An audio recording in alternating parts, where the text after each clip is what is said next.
Innovating Education Learning World in association with WISE, an initiative of Qatar Foundation. This week's Learning World zooms in on different classroom models from Italy and the UK. We're also joined by Matthew Chingos, an expert on education policy from the Brookings Institution in the US, for an insight into the ideal classroom size. Join us now as we run the slide rule over classrooms around the world. Usually children are grouped together in classes on the basis of age. But in some remote areas, this isn't always possible. Our first destination is a school in Italy where kids of widely different ages have to share one classroom. How are the pupils and teachers coping? Let's find out in this report.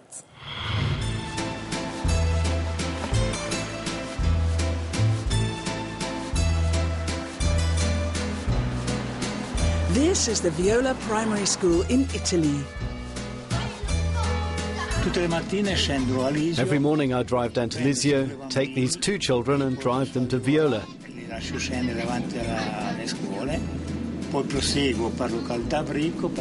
Then I climb up to a place named Bricco and take another two back to Viola.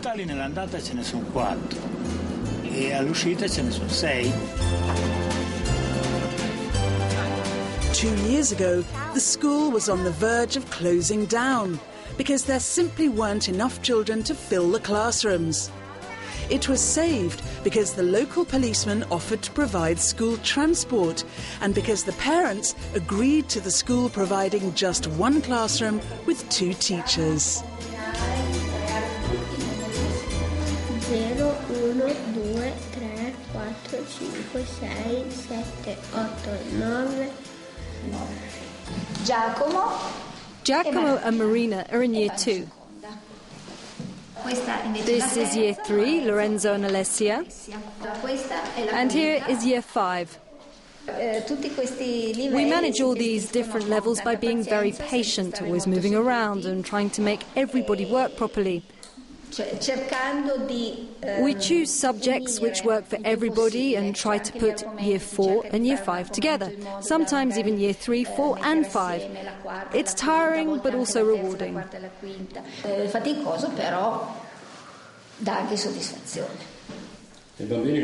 do the children react to the situation?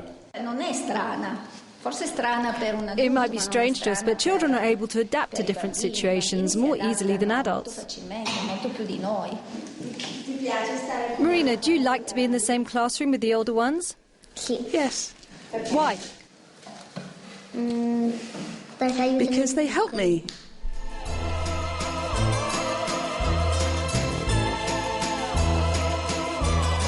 The village was depopulated in the 60s when people began moving away from the mountain village to industrial cities to find work. The reality of schools in the mountains is that there are very few children here. But we've succeeded in keeping this special classroom open because families need a school near their homes. It's an effort on our part to motivate the few people left to stay here, not to break away from their roots in this area.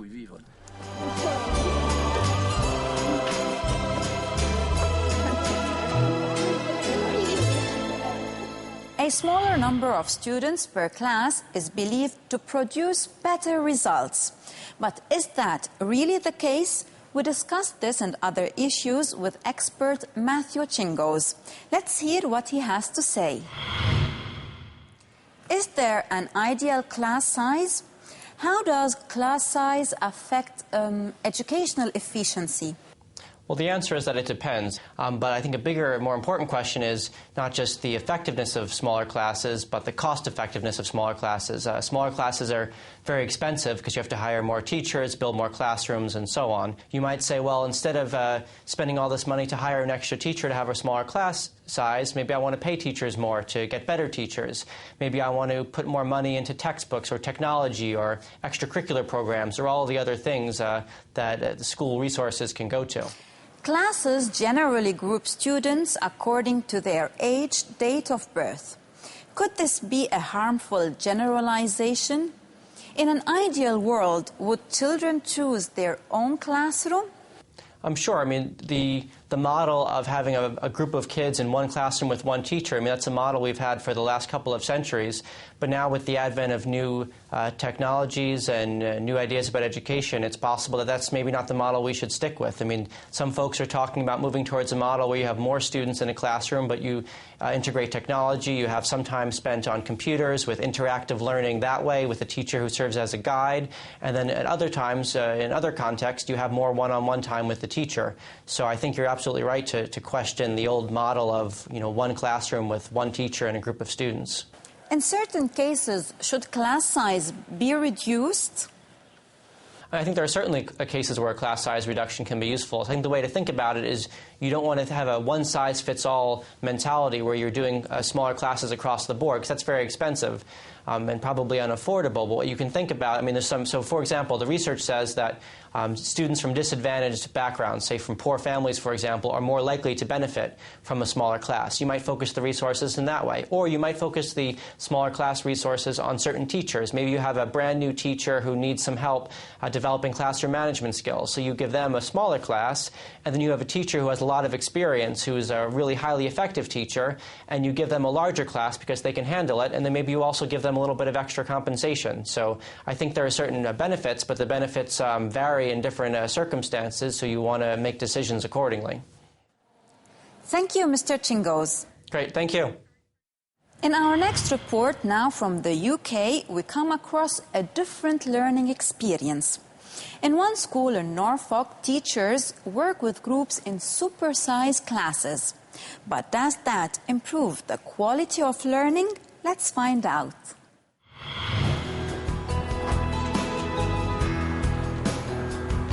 This primary school in Norfolk in the UK uses supersized classrooms, collaborative teaching and dialogue to improve learning. Okay, hands down. Teaching here is in open plan classrooms. 69 Year 4 pupils listen to a lesson before dividing into two groups. 2 teachers lead the lessons, helped by 3 teaching assistants.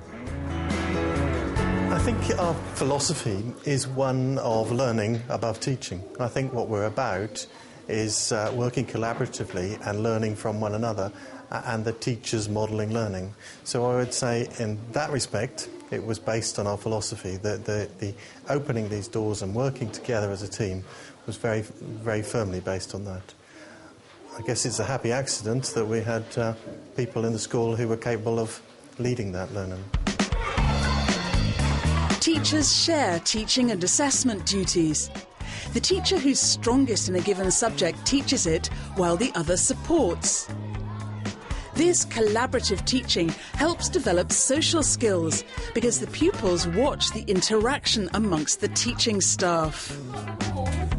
We tend to plan to our strengths, so we teach the things that we're more comfortable with, and luckily, because of how we've been paired up, Nicola teaches a lot of the maths and I lead a lot of the English. The way that we work now with open doors and open discussions about what's going on is so much more fun coming to work. Yeah. We're both learning the whole time. We bounce ideas off each other. Flexibility is the key here, and the results include a larger shared space for pupils and the opportunity for more interaction. The flexibility that we've got here is that we've got 5 adults and 3 or more spaces, depending on which parts of the school we're in. So at any time, for example, I could be leading a maths lesson with the 70 children all together. My teaching partner could be taking, let's say, 15, 20 of them who perhaps didn't get yesterday's lesson, or maybe got it really well and need a bit of extension. She can have them and be working with them next door on very specific needs. This flexibility gives teachers and pupils the opportunity to spread their wings and try things out with a larger group of children.